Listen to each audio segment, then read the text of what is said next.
The Boston Red Sox take the lead in the top of the ninth in a nail biter against Minnesota right before the rain sent the boys to the dugout and the fans to their phones. As of recording this, the game's been delayed for some time but isn't called just yet, meaning by the time you may be listening to this, we could have a conclusion. That being said, there is a severe thunderstorm watch in Minneapolis until 1 a.m. Central Time, so I'm not too confident in this game resuming on the same day. I'm Nick the Voice, joined tonight by Jason Kelly and Chris Felico, and we are the Bastards of Boston. And if you want more, you can go to bastardsofbostonbaseball.com for great written articles. Now, we can start right away. We saw plenty of game tonight, thankfully, despite the rain delay. 8.5 innings in a very strange thing where, there's that little loophole where they can't actually call the game because the Sox scored in the top of the ninth, funnily enough. So it really has to be postponed if it isn't finished tonight. That might end up being a good thing because Hicks was set to take the mound. We kind of blew through our pitchers today. Maybe we can give Hicks a little bit of a day to rest, although obviously he was warming up tonight, but just a bit of a mess. But let's start with Dick Fitz. Let's start with Richard because he did not look super hot. What did you guys see tonight from him?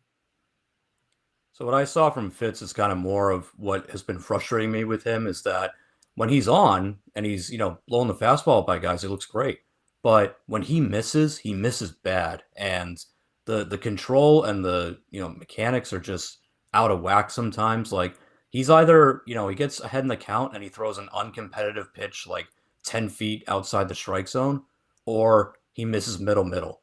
And that's been the biggest problem with him is that there hasn't been the consistency, and then the misses are just they're wiffle balls at this point. I mean, you give up a home run to the number 9 hitter there, who Kiersey, who was hitting like 0.99 coming into this game, and yeah, like you look at a guy like that, you go, oh, he can't burn me. Well, if you groove a slider middle, anybody on a big league roster can burn you. So that's what I saw from Fitz. This is why like there are times where I'm really encouraged by him, and there are times where I say he's not there yet. He's not even ready to be a number 5 on a playoff team because, if he's going to groove stuff to Minnesota's number 9 hitter, I mean, I don't trust him against Aaron Judge or Vlad Jr. or any of the other, big power bats that you'll see in a potential playoff matchup. So I think Fitz still has a lot of polishing to do.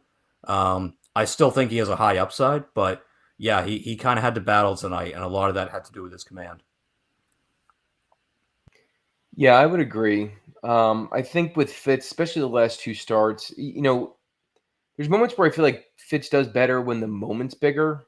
I think this was a game where we took for granted. The Twins don't have a vaulted offense for any MLB team at this point. But they jumped on him early. He did not have control, not really much command. And then once it was 2-0, I didn't feel good about his start. He did have that one inning where he was able to muster up, I believe it was a double play, where he even had the bases loaded, I think, with no outs and was able to get out of it. That'd probably be the highlight for him. But 2 starts in a row that I'm not necessarily too pleased with. Obviously, the Phillies very different than the Twins.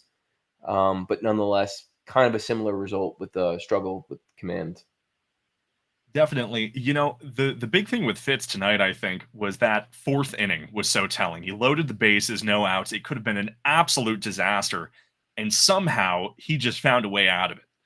And in part, I mean, that's part of the Dick Fitz experience is he's going to give up, some ground balls, get those double plays, but you can't count on that, and just as often as he'll get a double play, he'll give up just a smoke line drive that absolutely could have cleared the bases, It's one of those things with Richard where I really do feel like I like the guy as a prospect, which he still really is. This is a rookie year for him. He pitched 4 games last year. Only 10 this year, I think. And he's 25 years old, so I like him as a project. But as far as this year goes, I feel like if it weren't for all of the injuries to the rotation, he'd be way down on my depth chart personally. It's just a shame that Dobbins, Sandoval, Crawford, none of them are going to be penciled in from here on out. And, you have Houck, who may as well really be out for the season as far as I'm concerned.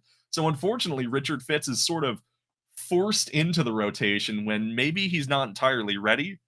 The only small little silver lining that I could say is perhaps the plane ride knocked something loose. I heard that it was a very bad plane ride over for Boston. A lot of the guys were shaken up over it, weren't able to rest very well. Hopefully that has something to do with it, because otherwise it's just an Arsenal concern, and that's a hell of a lot harder to address, you know? Yeah, absolutely. And like you said, this is an injury forced kind of situation where, yeah, you didn't have Carter Crawford at all this year. And that still, I think, mystifies a lot of people because we kind of all penciled it in as like, okay, you got, Crochet, Bayo, Crawford. And then it just, all of a sudden it's like, well, the knee wasn't getting better, then it's the wrist wasn't getting better, and then it's now he's just done. Like it just that collapsed so fast. Sandoval, welcome to James Paxton 2.0. They said that he was going to be ready. Now we're hearing that he's not progressing as fast as we thought. Oh, no kidding. Really? Again? Yeah, like, of course that happened. And then, of course, the injury to Dobbins. And, between Dobbins and Fitz, you have to really decide which one you think has more upside. I know some people believe maybe Dobbins does. I'm not sure. I certainly like Dobbins' makeup maybe a little bit more than Fitz. But yeah, this is kind of your depth problem here is that Richard Fitz has to start important games for you here down the stretch, and sometimes that's okay, but other times he goes up against good lineups and he really struggles. So could be a reason why hopefully they're looking at starting pitching this week at the deadline, but we'll see because I think those prices are going to start to go up too. Yeah, but I think what's interesting with Fitz is depending on how the deadline goes, if we're able to actually get a bona fide starter that could be a 2 or 3 on this team, especially with Walker Buehler seemingly not necessarily looking like he's going to be an answer long term unless somehow we make it to the playoffs and there's some magic there. Fitz maybe slides into the bullpen. We talked about Houck, coming back and then kind of sliding back into that bullpen. Houck probably isn't coming back this season at all.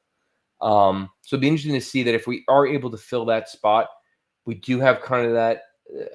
We have like utility guys, if you will, in the bullpen coming from starting pitching. And Fitz might be the perfect solution to that, being able to slide right into that bullpen. Definitely. It'd be nice to see. I mean, it's a shame because you're right about the market sort of diminishing a little bit. We've seen some funny stuff with the Royals, right? Where Seth Lugo just signed a very surprising extension. And Lugo wasn't even a guy that I wanted. I looked at the metrics. I was like, I'm not too sure how that would play in Fenway.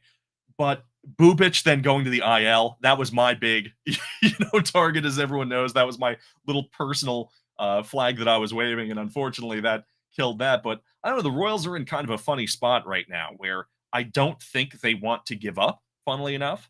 I've seen Merrill Kelly's name thrown around for the Diamondbacks. I think that would actually be a very interesting pickup for us. The Diamondbacks we know are committed to selling, which is great. Hopefully the Rays join suit and we can hopefully get a guy like Yandy to pair with a top of the line starter because really we need it.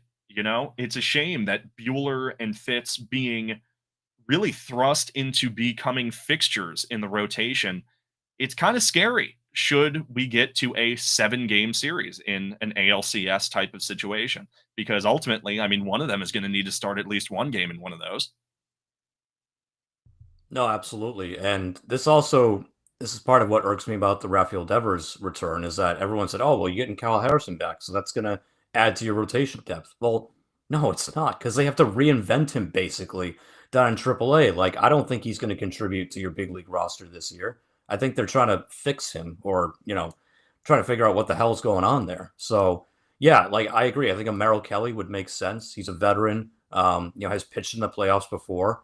So, is he the most exciting name out there? No, but now that Seth Lugo's off the table, I think Dylan Cease, that dream is kind of gone.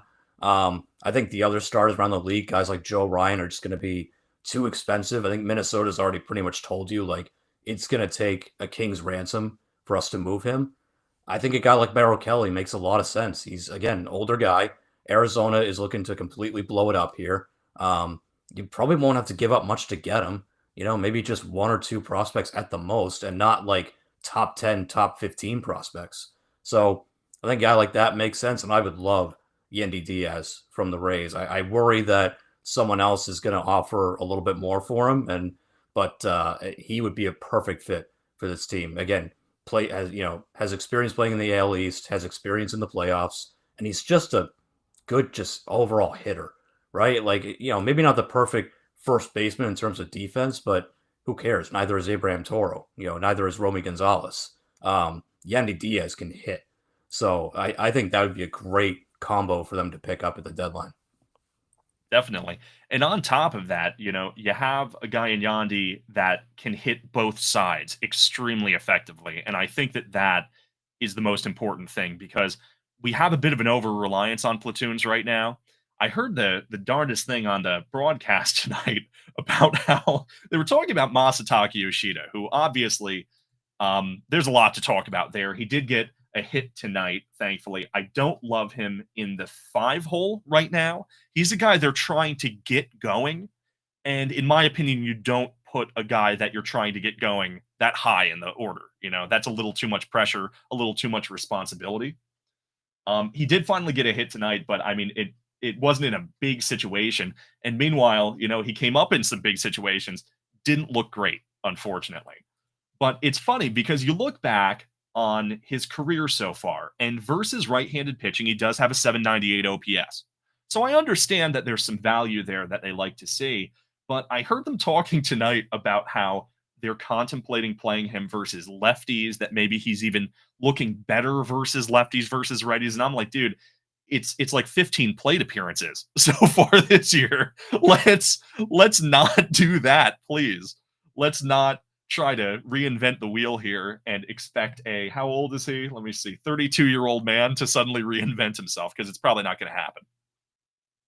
Yeah, historically, I didn't think that he was great against lefties. I was surprised by that commentary too. I thought, have we been watching the same player since he's been here in Boston? Like, I don't understand that. So yeah, I agree, and I agree with you about Yoshida in the 5-hole. Like, that's not where you put a guy who you're trying to get going. When Rafaela was struggling early in the year, they kept hitting him ninth, and look what happened. He figured it out, and he slowly became a force there for a little bit. Now he has regressed the last couple of games, but still, he eventually found his way out by hitting out of the 9-hole. I think they got to move Yoshida down because there's just too many instances where he comes up with guys on, and I mean, it happened early in the game. First and third, he comes out with 2 outs and strikes out on a horrible, horrible pitch. And it's just too easy right now for pitchers to attack him. So move him down the order, keep him at DH, let him figure it out, and keep him in there against righties. I don't need to see him against lefties. We know how that story plays out. It's not going to be any good. But yeah, I agree. I think moving him down and letting him figure it out from the bottom part of the order makes a lot more sense right now. Absolutely. And when it comes to a guy who, similar to a lot of players, Story was hot for a while and then he regressed. Sedan, has a similar story. Let's talk about Wilyer Abreu, who was in a pretty decent sized rut for the last couple of weeks. It's funny with him, he's been slugging pretty consistently through the stretch, but it's really just been an average or an on base issue. But tonight, just a beautiful 3-hit game. And I mean, I want that guy batting cleanup for us, honestly. I think that he's a better option than Story. I know that the concern with him is he's a bit feast or famine so far, but really so are a lot of these guys in the order. And so I wouldn't be too concerned with that, especially if you do decide to platoon Refsnyder with him versus lefties rather than Yoshida for some reason. At least then you have a sort of consistent answer in the 4-hole. Yeah, 100%. And, the whole streakiness thing, outside of Roman Anthony, your entire lineup is streaky. I mean, it's filled with streaky hitters. Story, Rafaela, even Narvaez, as we've seen, Duran, they're all streaky. So, yeah, Abreu's going to go through that. He's still a young player. Now, he's not a rookie anymore, but he is still pretty young. He's still growing into this role, being an everyday, corner outfielder. So, yeah, he's going to go through his ups and downs, but I agree with you. I think he's one of your best pure hitters. So, yeah, I want him getting more at bats if that's possible. Move him further up in the order, get him more at bats, and you'll see, like, he'll have games like tonight where he's hitting the ball hard, almost had a double, couldn't quite leg it out, so he stayed with a single, which was smart. But yeah, like he's hitting the ball well, and when he's doing that, he should be getting more opportunities. So 100%, I think Wilyer needs to be more featured in the offense.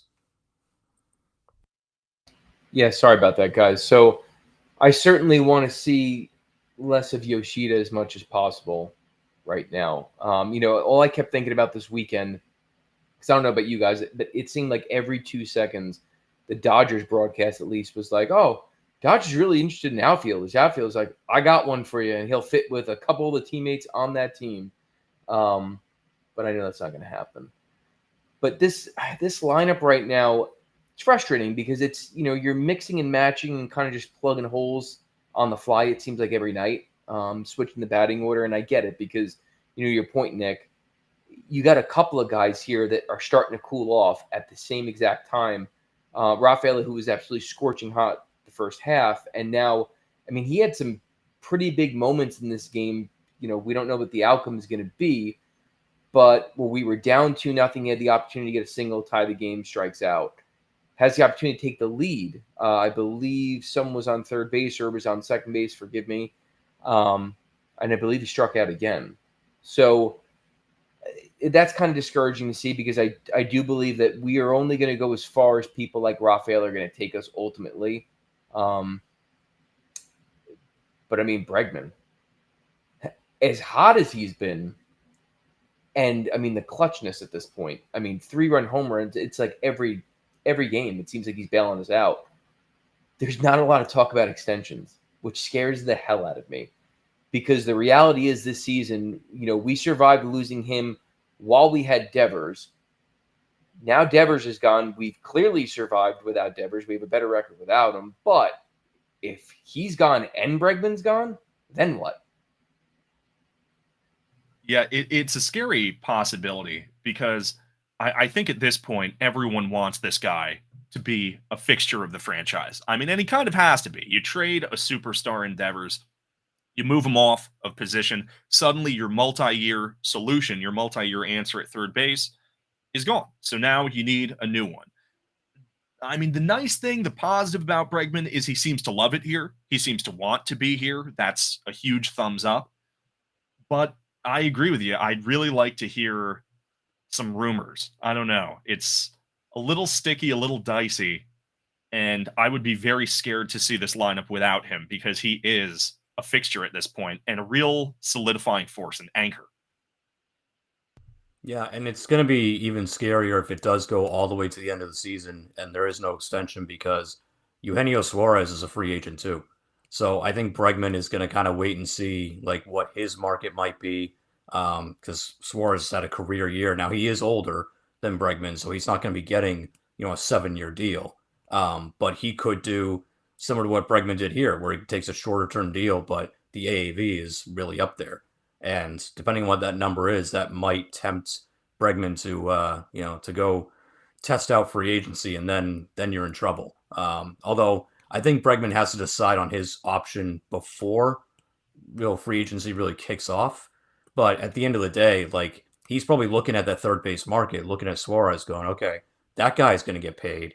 Yeah, I got a pretty good deal here with the Red Sox, but if I keep this up, I can get paid even more than that guy and I got more years on me than Suarez does, in terms of getting a long-term contract, which I think he wanted in the first place. He wanted a 7-8 year deal in the first place. So it is a little scary because yeah, he's bailing you out right now, big time in a lot of these games, and doesn't seem like we're anywhere close to getting him an extension. So it's only halfway through the year, and if this team does go to the playoffs and maybe goes on a little bit of a run, maybe that kind of convinces him, hey, we got something good here. Roman Anthony looks like he's the real deal. And, Meyer, I know he's hurt right now, but he was looking pretty good there for a while. They've got some good young talent, and they've got a true ace in Crochet. So he might look around and go, yeah, I could go to free agency, but this team's got something. And if they just do a little bit more, and if I'm part of it, we could be in the World Series next year. So that's what you have to hope happens.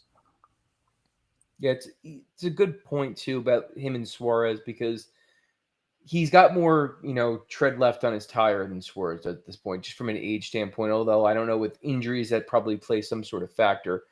But what he definitely shows over Suarez is he brings intangibles to a team that Suarez just doesn't, from a leadership component, the experience in the playoffs, experience winning, to be honest with you, in comparison to Suarez. I think what's frustrating about the Bregman thing, and what I was hoping that it would kind of be settled by now, is because I've talked about it the last couple of weeks. Like a guy like Blaze Jordan, right? Like we can't even use him in a trade this week if we don't sign an extension to Bregman before the deadline. Because again, I hate to keep ringing this bell, but if we don't, you may need Blaze Jordan, and I hate saying that, but it's just the truth at this point. Much rather have Bregman, and not that I want to get rid of Jordan, but I mean he could be a part of a piece and an asset that can get us something here that could like make us a true contender this year to do something special. So see what Yeah. happens. I think, what just occurred to me is that I think the worst case scenario right now going into next year is having an infield. And this isn't a knock against any of the guys I'm going to list off. I mean, I like a lot of them in a vacuum, but considering the alternatives, having an infield next year of Casas, Campbell, Story, and Meyer at third base, I think that would be an absolute disaster. And it's kind of frightening that that is an honest possibility. That is a real outcome that we need to be concerned about. Signing a guy like Bregman is so crucial, not just because he's a superstar talent, not just because he's connected with so many of the young players here, but because he fills a hole that we desperately, desperately need. We have a lot of depth at the outfield right now. We need some help when it comes to catcher, and we need a real anchor piece at the infield because right now it is iffy. It's very iffy. Yeah, and look, Trevor Story is going through one of his streaks where he's striking out all the time. So, that's just who he is as a player. You're kind of stuck with him, just given that contract. Um, Ideally, what you want your infield to look like starting next season would be Bregman at third. Hopefully, you get the extension worked out there. Story at short, Meyer at second, and if they go out and acquire Yandy Diaz, he's got another year on his deal. He's not a free agent at the end of the year, and that would be really important because Tristan Casas most likely is not going to be ready by opening day next year. I know he's walking around, and they showed the video of him walking around in effing flip flops, which pissed me off because, dude, you just had like major reconstructive leg surgery. Put proper shoes on. Like, don't wear flip flops. What are you doing? But anyway, he was walking around and like, walk down the dugout stairs and say, yeah, I'm still a little sore. So I know that they're pushing the narrative that, oh yeah, his recovery's going really well, but it's the Red Sox. They lie about this stuff all the time. He's probably not going to be ready. And even if he is, at this point, shouldn't you have learned your lesson from this year? You need first base insurance when it comes to Tristan Casas. He is officially an injury-prone player. Now, I still think he is, a core part of this team going forward. I still think there's a ceiling there that is intriguing, and I still want him being your everyday first baseman, but I would do the Yandy Diaz deal just for the insurance of the start of next season as well. That way you've got a first baseman, and you know what? If Casas comes back May 1st, Diaz is your DH. Or maybe Casas has to DH when he comes back. He may not be ready to play the field. So I think that is your ideal infield starting next year is you sign Bregman, you acquire Diaz at this year's deadline, and then you've got, as you said, Nick, the anchor over there at third. You've got the future in Meyer, who eventually will move to short, and you've got first base protection and insurance for Tristan Casas and for, the immediate play if Casas isn't there, to start. Man, the only thing more Tristan Casas than flip flops would have been Crocs with unicorn, butterfly, and rainbow buttons on it. He's so frustrating, but I'm all for the Yandy Diaz move, especially with the fact that he's controllable for more than just the rest of the season. It gives you that added insurance. It gives you a bona fide first baseman that we know can play the position, play it well defensively, and hits. I read an article over the weekend as soon as there was speculation on that, and someone was even saying that like the Rays may ask for a prospect and Tristan Casas in that deal. And wouldn't that be interesting? Now, I'll ask you a question. Would either one of you or both of you be willing to send Tristan Casas the other way, as well as a lower tiered prospect, if it fetched you Yandy Diaz? I think I would. That's my knee jerk reaction. I like that a lot. Yeah, I would do it if it sort of like makes the deal cheaper in terms of the prospect you send back, right? So if the initial ask is Blaze Jordan and Peyton Tolley, or if it's, Blaze Jordan and Brandon Clark, like one of your really good pitching prospects, but then you turn around and say, well, we'll include Casas, and they say, okay, then give us, Casas and, I don't know, Nazan Zanatello, or, one of these, really lower tier prospects that probably won't see the majors. If that's the case, I would consider doing it. And again, it's tough because Casas is still young. He's going to be 26. He was your number one prospect for a while there. He had a lot of upside, but you got to wonder if it's just ever going to be realized with this kid. And Yandy Diaz is a professional hitter. I know he's getting up there in age, but I don't think he's slowing down with the bat at least. So I would definitely consider it. Yeah. Yeah, I certainly would as well. I mean, even if it didn't necessarily have to soften the prospect pool, I think I would, just for the sheer fact, because the one thing we're not really considering, he'll probably recover from this, right? Like, will he heal? But with his frame, playing first base, he's bound to get injured at some point. I mean, just with the amount of weight that he's carrying, playing that position, it could be an Achilles injury. From what I've done, or at least seen based off the research, that once you blow out your patella or like an ACL, MCL, you're putting your Achilles under a lot of strain and stress going forward. So wouldn't shock me if he starts to have some other injuries start to kind of like manifest, if you will, when he comes back. So I would certainly consider it. I think what's interesting is, like, we talked about Blaze Jordan, right? And I think about Tristan Casas and some of the struggles that he's had. Striking out this season was certainly one of them. And Blaze Jordan, I believe, only has 39 strikeouts and 313 at bats this season. So, granted, it's not in the MLB, but nonetheless, I would like to keep him around. In this, obviously, we get Yandy Diaz or someone else at the trade deadline, because he would be a good contingency plan long term, if this doesn't happen for us, obviously. Yeah, Casas ultimately, I love the player that he could be, but the injury history just worries me. And that's something we've heard with Meyer already, too. A lot of people worrying that he hasn't really played a full season. And just before I say anything else on that, we do have an estimated start time. It looks like 11:05 local time. That means about 18 minutes from now. The Red Sox and Twins should be resuming to hopefully finish the game. That does worry me a little bit just about Jordan Hicks, because obviously he pitched yesterday. He was already up and warming up, and now suddenly he's been forced to sit down for a while. So I am a bit concerned about that. I think it's been, about an hour probably, I would say, since the game got put on delay. Chapman obviously is no-go. Fortunately, it just sounds like back tightness with him, so it's not a real injury. His performance yesterday shouldn't be too much of a concern, but I heard that Wilson wasn't available, and I believe Whitlock is unavailable right now because he's sick at the moment. I'm not sure the severity of that, but I am a little worried. And actually, that's a decent transition.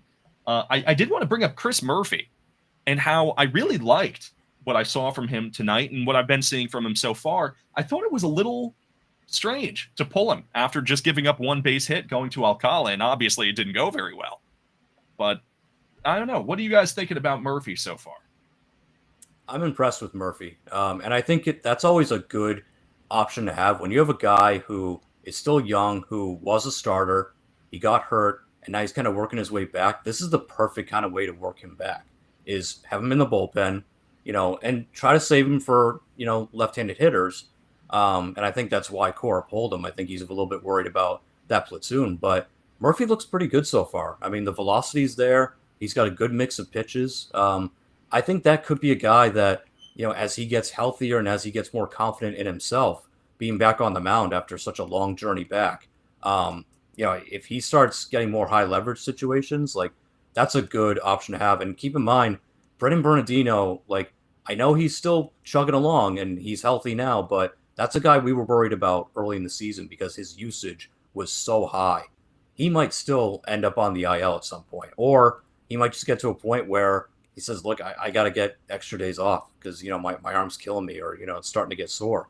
So having another lefty option to kind of spell Bernardino every now and then, I think is also a really good option for them. Yeah, I was impressed with Murphy. I think he had 2 strikeouts in one and 1/3 innings, about the Yep, same that's as right. Fitz had in 4. So I could tell you what I didn't like was Alcala. I mean, it was absolutely like watching him was like I had flashbacks of the Red series where I forgot who it was the pitcher, but I know it was our bullpen could not throw a strike. It might have actually been Alcala. Now to think about it, could not throw a strike.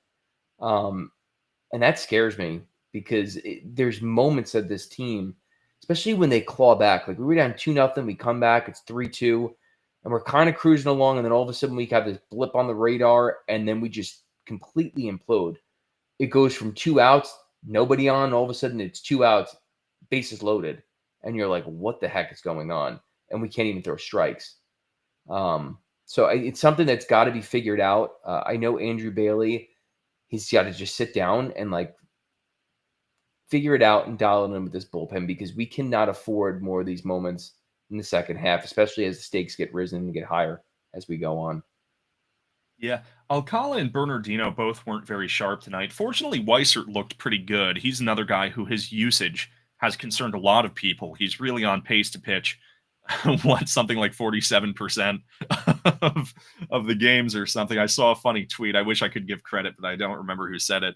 But they said that Weissert was on pace to pitch all 7 games of the World Series, which it does seem like that. Thankfully, it worked out tonight. But yeah, it has left us now that quick trigger pull, that quick sort of yank off the stage for Murphy. It did put us in a situation now where we have to go to either guys who are tired or guys who are sick. So with both Bernie and Alcala, I'm going to mention the same silver lining, the optimist view, right? Of Fitz, of they just had a bad plane flight. Hopefully that has something to do with it. But Alcala's been a little wild so far in his career. He's a power pitcher where sometimes he doesn't really know where the ball's going. And tonight, no one knew where the ball was going. Not Alcala, not Narvaez, not the ump, not the batter, no one. So that was quite a thrill, but not the type that you wanted. It's such a shame that run that he did give up was ultimately attributed to Murphy rather than himself. Yeah, and so it looks like for this game tonight, it is going to be Hicks going back out. Looks like he's back out in the bullpen. I think Merloni was on Twitter saying that Hicks had officially entered the game before they put the tarp out, because it sounds like the Red Sox were about to take the field. So the umpire must have penciled it in and said, okay, Hicks is now in. So I think he has to go back out there. So yeah, it looks like he's going to have the ninth again. Hopefully he didn't get too cold during the delay. I know that is a worry, but yeah, with Alcala, I mean, I kind of liked the pickup at the time because he has good stuff. I mean, there were years in Minnesota where he was dominant, and before Duran came around, and I mean Minnesota's Duran, like there were people talking about like he could be their closer at one point, and then it kind of fell apart. And one thing that was a little bit worrying is he came to Boston, and they said, yeah, well, he was working with 4 pitches, and we're gonna have him just throw 2 now. So Bailey looked at his arsenal and said, yeah, these 2 pitches are junk. Get rid of them. Like, so now you're a 2-pitch pitcher, and yeah, you've got a plus fastball. That can be electric. But if your command goes off and you've only got 2 pitches to fall back on, that's kind of what you see when he struggles. So interesting pickup. He's kind of been serviceable for you, but I think looking at it, a bullpen arm is definitely a necessity at this deadline. Doesn't have to be a high leveraged closer. I don't need them to go get Ryan Helsley from St. Louis. That'd be great. But if he's too expensive, don't worry about it. Just go get a nice reliever from, a team like the Marlins, who are just, dumpster fire selling everybody, right? Like, try to identify a guy that is going to be cheap, that maybe has some team control left on him, and that can be valuable to your bullpen without having to give up the farm for him. I think that would be huge for them to get. What I think will be big too is Justin Slayton, I believe, is slated, no pun intended, to come back. I think it was like last week or 2 weeks ago. He started playing catch, throwing the ball around. So, I mean, if we can get him back and we're still afloat, we come out of this deadline and we add a couple of pieces here. that's just more to throw in the arsenal. And I mean, Justin Slayton was pitching well. He pitched well last year, so I know he's a little bit of an up and down season to start off this year. But man, if we can get him and he's even half what he was last season, I mean, what a shot to the arm for a team that's in a playoff race. Definitely. And with him, they're talking about him feeling good, maybe talking about taking the next step into doing some sort of rehabilitation outings. It might be a September thing, worst case scenario. But if that's the worst case scenario, that just means we need to tread water until then. The bullpen has been pretty good overall, and even Alcala's actually been pretty good. The walks are a little concerning, but the strikeouts seem to be legit. So far, he has a 1.2 ERA for the Sox in 15 innings. He's been pretty good middle relief, I would say. That being said, a couple names pop into mind, and one you said, which is Helsley. And the reason that's kind of interesting is that Terry actually brought up recently the idea of a one-stop shop, he called it, of going to the St. Louis Cardinals and saying, give us Sonny Gray, give us Wilson Contreras, right? Did I mention the wrong Contreras brother? I hope not. Is Wilson on St. Louis? You got the right one. Yep. I always mess that up for myself, so I'm very glad I was able to nail it live. But believe me, no confidence there. But if you add Helsley to that, that would actually be a very interesting deal. And there's so much money involved coming off the books for St. Louis. You have no idea what it would really cost. As we know from what we heard about the Devers trade, these teams' algorithms don't really understand the idea of contracts. They don't really understand the value of money. They know that big numbers are big and threatening and scary to take on, and they know that you probably want to get rid of those. But it's just strange because I do think even though the Giants have been on a terrible skid, I mean, Devers is a legitimate player. He's a very good hitter. I think he's going to have a perfectly fine career out there in San Francisco. I bet he's going to have many more all-star games in front of him. So it's kind of funny how the algorithms, the computers kind of don't really know yet what big money means in terms of prospect returns. And so when it comes to Sonny Gray and Contreras and Helsley, that's a lot of money coming off of St. Louis's books. Now, that doesn't mean we can say, oh, you guys are dumping salary. I'll give you, my number 20, 25, and 30 prospect. That's not going to happen. But it is possible that we get a decent return on those guys. Some people are speculating maybe we do a little bit of a money swap, give them Yoshida. I don't know what their outfield situation or their DH situation looks like.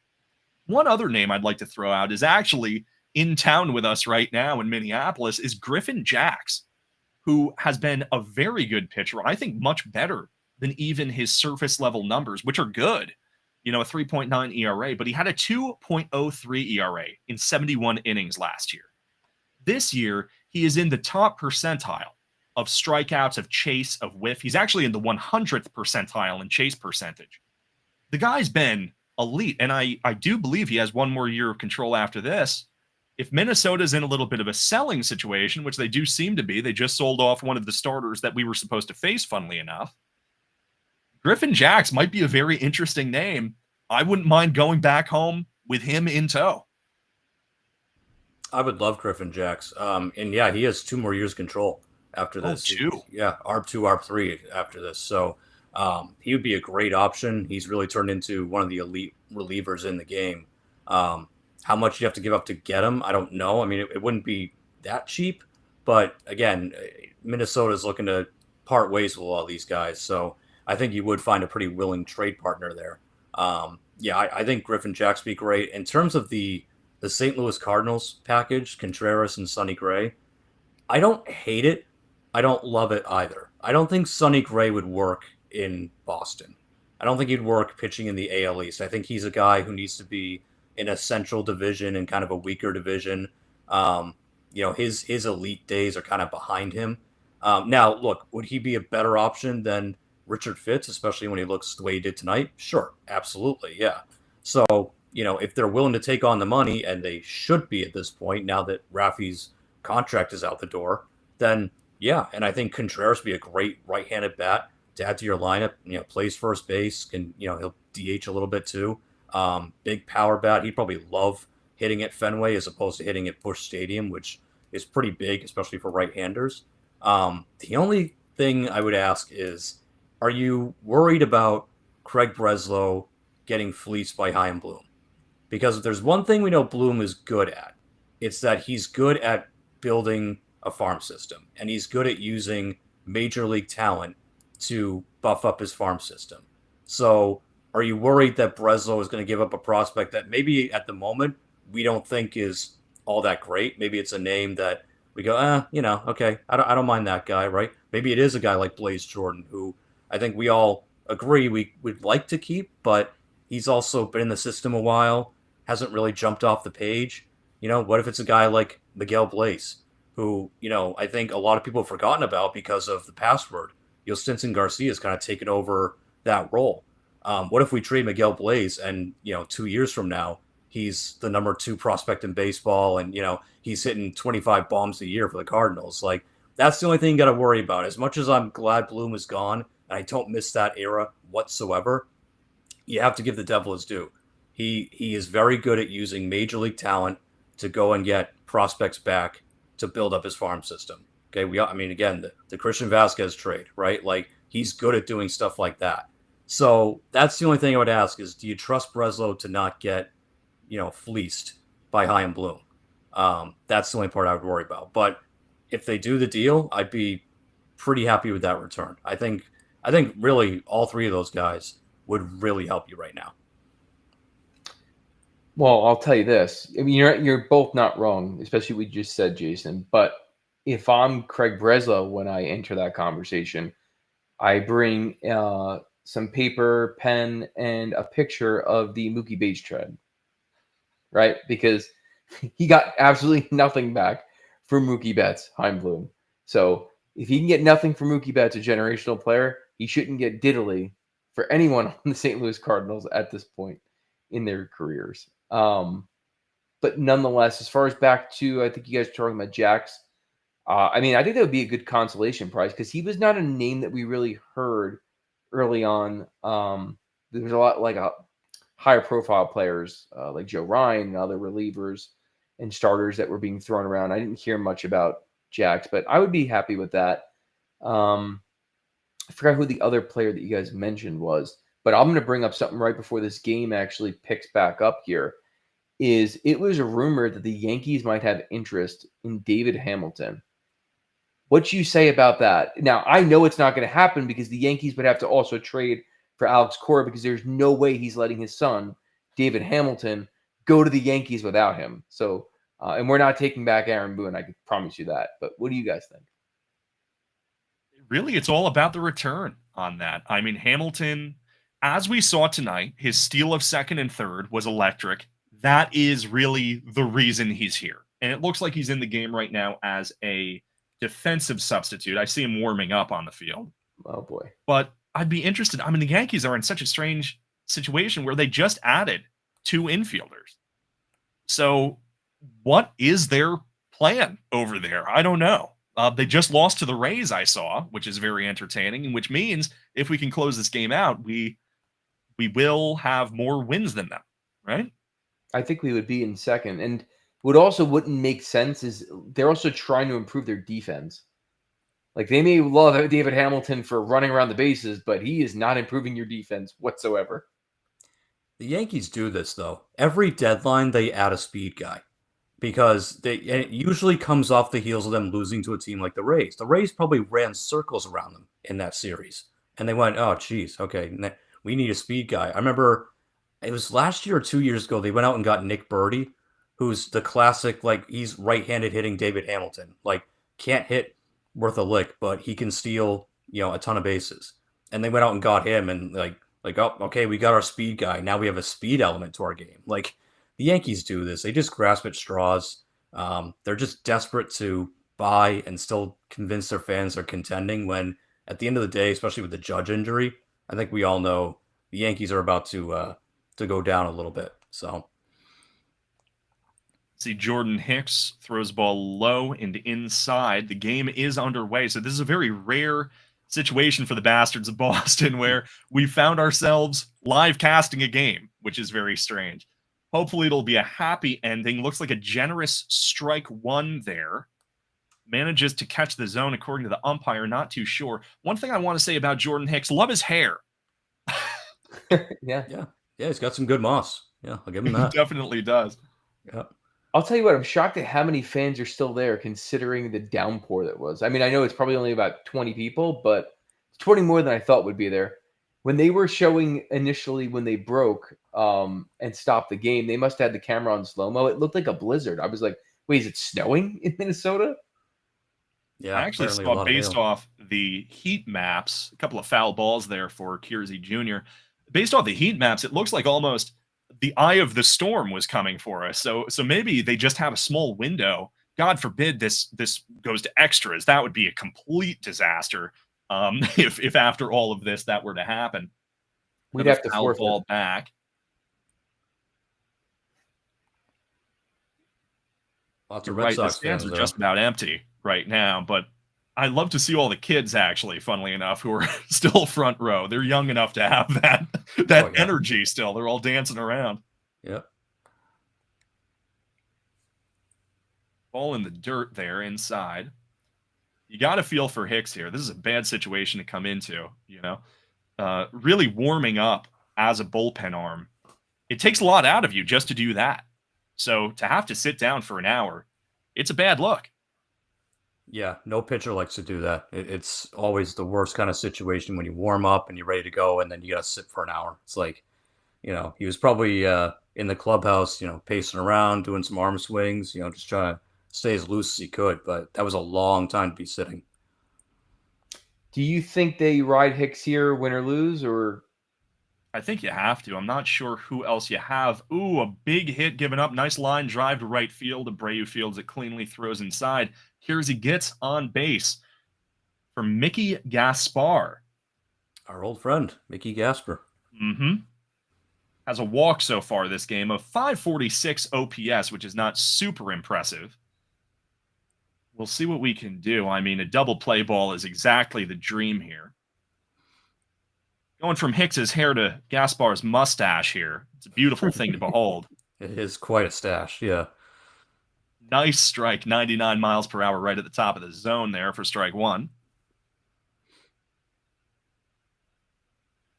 This is what's always tough is that because where I record, I don't have a TV, so I have to use Fubo on my phone, and Fubo is a good 10 seconds behind you guys. Oh no, I'm sorry about that. I was gonna And, say like- I'm like 12 seconds. I'm watching cable. Oh no, I'm sorry. I'm watching the MLB app, and I'm like 12 seconds behind Nick. Oh Yeah. no, I'm sorry. I don't mean to give spoilers. Oh no, it's fine. Oh, Yeah, it's no. fine. Yeah. I'm on MLB. Oh, is that a hit batsman? It is. Oh Hicks, jeez. a slider low in the dirt. He's hitting that zone a lot, unfortunately. Yeah, I'm just on MLB.com right now. That was a bad one. Totally got away from him. And I think win or lose, yeah, you have to just let Hicks hopefully finish this.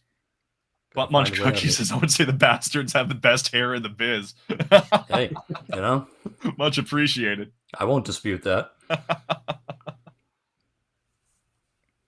Willie Castro showing bunt, and that's another hit by a pitch to load the bases, unfortunately. Oh boy.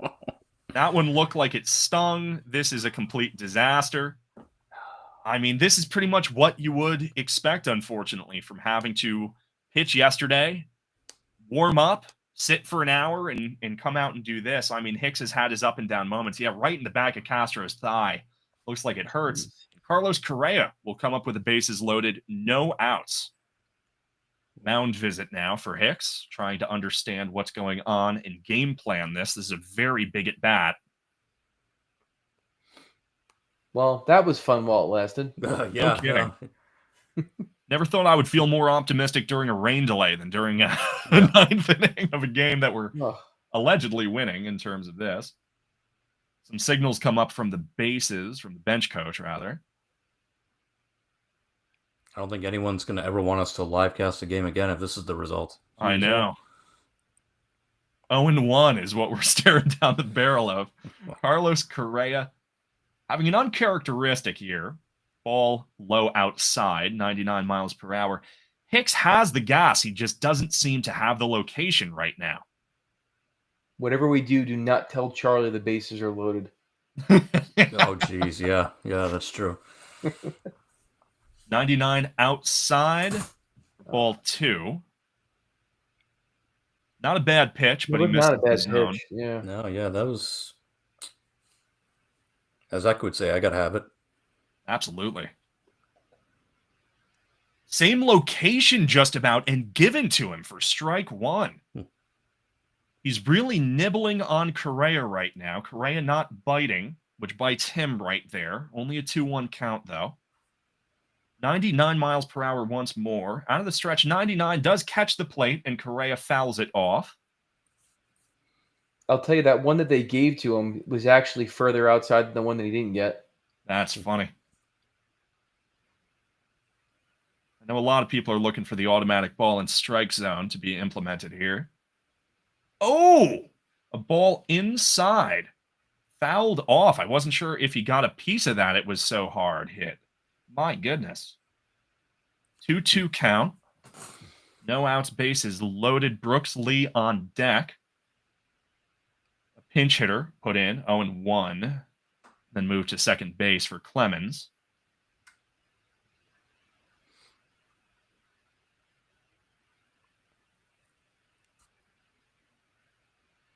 And the pitch is low and outside. Slider in the dirt again, just pounding the dirt.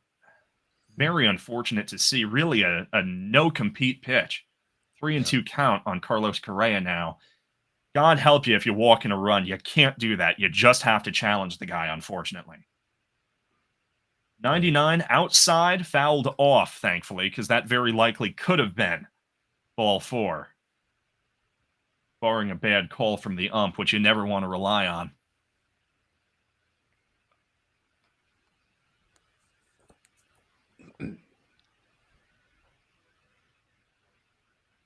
.99 inside, jams him up. An out at home plate as the runner is forced to go. Wow. Pretty much one of the better outcomes you could ask for. It's not a double play. Narvaez thought about it, but didn't have a chance. No, that's about the loaded now. best outcome we could have had. 3-2 count with Correa at the plate. Yeah. Oh, that was very nice play from Alex Bregman there. A routine spot, but you never know how a guy is going to react to the pressure of the throw. Narvaez, with a nice pivot, was able to get out of the runner's way, thought about first base, decided against it, which is smart, really. Brooks Lee, with 100 miles per hour, a perfect pitch, high and inside, catches the zone for strike 1. That's what you need, really. A strikeout in the 7th for Lee with a 647 OPS on the season. 100 miles per hour, fouled hard down the left field line. Thankfully does go foul. Hicks tying his shoe right now. Got to make sure those don't come undone. It is funny watching pitchers, especially with the fingernails, how specific they need to be with every little aspect of their entire mechanic. Oh, yeah.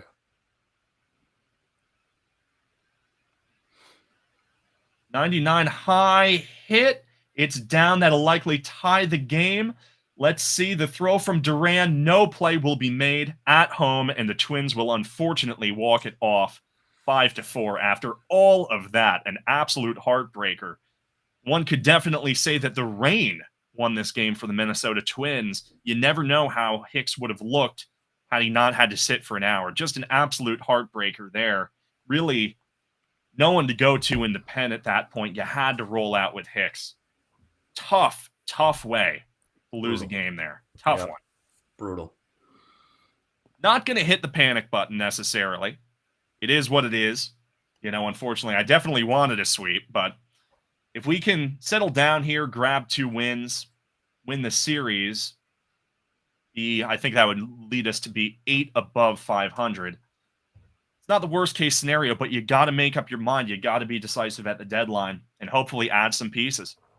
Yeah, for sure. I mean, look, this loss is not, this should not be the one, as you said, don't hit the panic button. Not going to sell now just because you lost a weird game against the Twins where, a freaking hailstorm, delayed the game and what's that. So I think they're already deciding what they're going to do regardless. So I don't think the games this week really matter in terms of what they're going to do. I think they've got a plan. We just got to see what that is.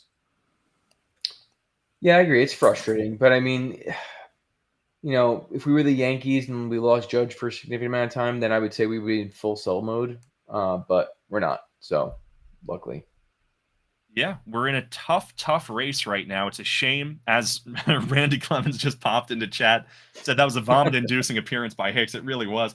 Very tough game overall for the pitching staff, and there's going to be a lot to think about. I mean, you look at Alcala, you look at Bernardino, you look at Hicks, you look at Fitz. Just tough. But it is what it is, unfortunately. Thankfully, funnily enough, we're in kind of a funny thing where the post-game show was kind of done before the game ended. So I don't have too much else to add. We can look at the probable pitcher matchup, but you guys can add anything. Any final thoughts? Anything you'd like to say? I think Jordan Hicks is not long for Boston. I just don't think it's going to be a fit. So, yeah, he's too up and down. He has moments where he pitches well in high leverage. I don't necessarily know if today is a good indicator of what it is, but I would agree with Jason. There's just not enough consistency to this point to suggest that he's going to figure it out. And listen, if he does, it's a good problem to have. Most definitely. I mean, at this point, we're just rooting for Slayton to get better sooner rather than later, not just for the guy, but for us, very selfishly, get healthy, Justin Slayton, because we need another arm. Obviously, Chapman feeling that tightness in his back, Whitlock feeling a bit nauseous maybe or sick. I'm not sure exactly what with, but just a tough game, tough way to lose. Tomorrow, we have a 1:10 p.m. start. If you're on the East Coast, it's technically today, right? Oh, no, excuse me. I was looking at Wednesday's game. July 29th, 7:40 p.m. start. July 30th is the 1:10 p.m. start. Lucas Giolito pitching for us tomorrow. Brian Bayo the next day. Right now, the Twins do not know who they're rolling out. I know they just traded Paddock is his name, right? Chris Paddock, yeah. Yep, and I do believe we are missing Joe Ryan, thankfully. So hopefully we can make something out of nothing here and, win 2 games. We're still in a tight race. I'm not sure what the other teams have done. It looks like the Mariners are up on the Athletics in the 8th inning right now. The Rangers are down 6-4 in the 9th inning against the Angels. That's very good for us, obviously. The Yankees, of course, dropped a game. So you never know what's going to happen. We're in this race. Hopefully the Rays continue to sell off pieces. Danny Jansen went. A good friend of the Red Sox. Hopefully Yandy is soon to go after. And we'll see who else is really available. But thank you guys so much for joining us. Obviously, not the type of game we wanted to live cast, certainly. Not the type of game any of us wanted to watch. It was exciting for a little bit there, but we do appreciate all of you tuning in, hanging out with us. The live viewership was absolutely phenomenal, and the comment section was lively, as always, really.